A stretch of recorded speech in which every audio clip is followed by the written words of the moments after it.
Hello everyone and welcome to my presentation of Protecting Maaloula from the Syrian Conflict, Local versus International Efforts to Protect. The Syrian town of Maaloula was deeply affected by the country's civil war, which lasted for a decade. Major civil unrests broke out in Damascus, Aleppo and Deraa on 15th of March 2011, with protesters demanding democratic reforms and the release of political prisoners. Protests were triggered by the arrest and torture of a group of teenage boys a few days earlier in the city of Deraa over graffiti denouncing President Bashar al-Assad. A violent crackdown and repression by the secular Assad regime followed. In July 2011, defectors from the military announced the formation of the Free Syrian Army (FSA), a rebel group aiming to overthrow the government, which turned the revolt into a civil war. Protests continued into 2012, but various rebel groups also emerged, with some receiving support from foreign powers, such as SDF by the US and SIG by the US and Turkey, and also some of them recruited foreign fighters. Assad is supported by Russia, Iran, and Lebanon-based Shiite group Hezbollah. Some rebel groups follow radical Islamist ideologies, suppress non-Sunni and non-Muslim populations, and damage non-Islamic sites and artifacts with sectarian zeal. For example, Al-Nusra Front, an al-Qaeda affiliate, was formed in 2011 against the Assad government. It assaulted and twice occupied the Syrian village of Maaloula near capital Damascus, and was accused of murdering the local population, desecrating, looting and destroying Christian artifacts in churches and monasteries. The rise of these groups by 2015, especially the Islamic State (ISIS), saw historical cities and sites such as Raqqa, Palmyra and Dura Europos and their antiquities damaged or destroyed. Nevertheless, with Russian intervention, the government forces managed to regain territories and further stabilize the situation. Arab nations came to realize that Bashar al-Assad will remain in power. After having been suspended from the Arab League in 2011, the Assad regime is now recognized again by neighboring states and will be readmitted to the Arab League. Here we can see a map of Syria based on the situation in March 2023. The Syrian government now controls territories in central and southern Syria. US-backed SDF, which includes Kurdish militants, controls the country's northeast. There is a US military base on the southeastern town of Al-Tanf. Turkey and its allied rebel groups occupy parts of the north. Free Syrian Army and HTS, which incorporate al-Nusra and other groups, occupy parts of the northwest. The Islamic State, which once controlled a large part of central and northern Syria, is now isolated in several strongholds. However, there are signs that ISIS is regrouping and trying to expand again. This is a brief chronology of the history of Syria. As we can see, the left-hand side of the table are mainly about pre-Islamic conquest events, whereas the right-hand side are those after the Islamic conquest in the year 636 AD.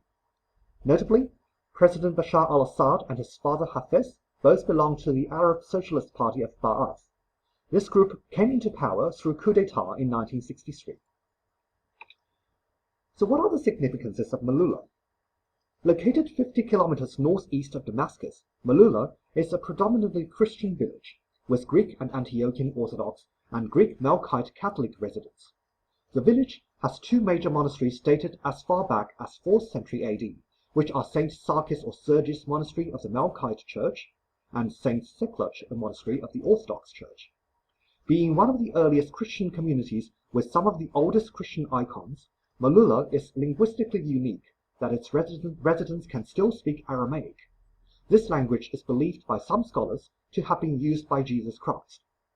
The village had also been a popular pilgrimage destination by Christians and Muslims alike before the civil war erupted. Its 2004 population, according to the Syrian Bureau of Statistics, was 2,762, while this number would often increase considerably during the summer holidays, with families from Damascus staying in the village.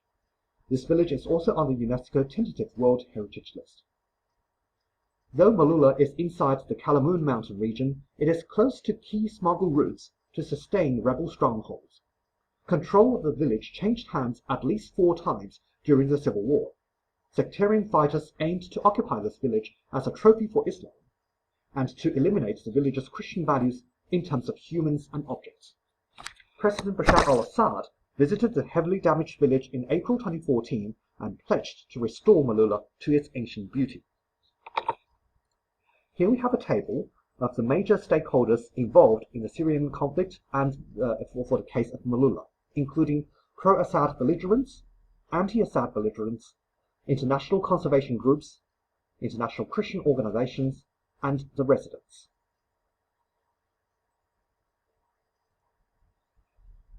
While we have a closer look at lootings and restorations, 3 cases particularly are worth discussing. First of all, looting of the church artifacts and its rebuilding. According to a report by the Syrian International News Agency, the retreating Islamists took everything valuable from the churches, including ancient icons, historical manuscripts, icon lamps and altar cross, church furnishings, tombstones, and other valuable items.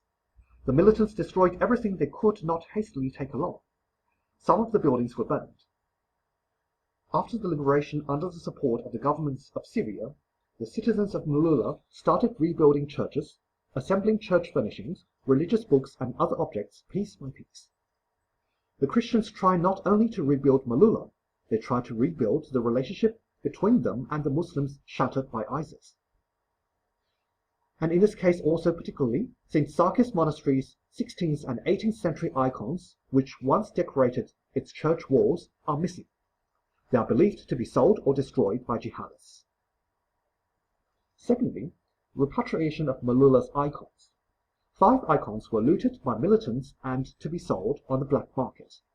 They were intercepted at the Syrian-Lebanese border and relocated at the Syrian Orthodox Patriarchate in Damascus.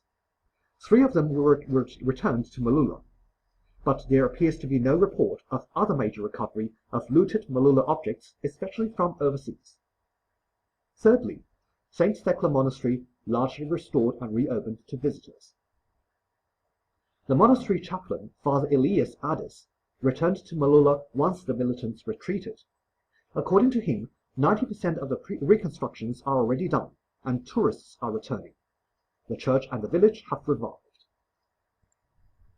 Here is a brief provenance chart of Maaloula's Christian icons, from their creation as early as the 1st century AD, through to their housing inside the monasteries, their looting, destruction, or selling under the militants in 2013, their restoration or rebuilding and rescue after the government retook the Maaloula region in 2014. And what are the key ethical issues in the case of Maaloula? First of all, there are difficulties of prioritizing saving human lives versus protecting cultural heritages, given the limited resources available to achieve both at Maaloula and in Syria. Secondly, there are challenges of recording evidence and confirming accountability for cultural genocide and heritage atrocities at Maaloula. For this challenge, there are 2 major aspects. First of all, difficulty of access to Maaloula and Syria in general by journalists, partly due to the Assad regime's restrictions.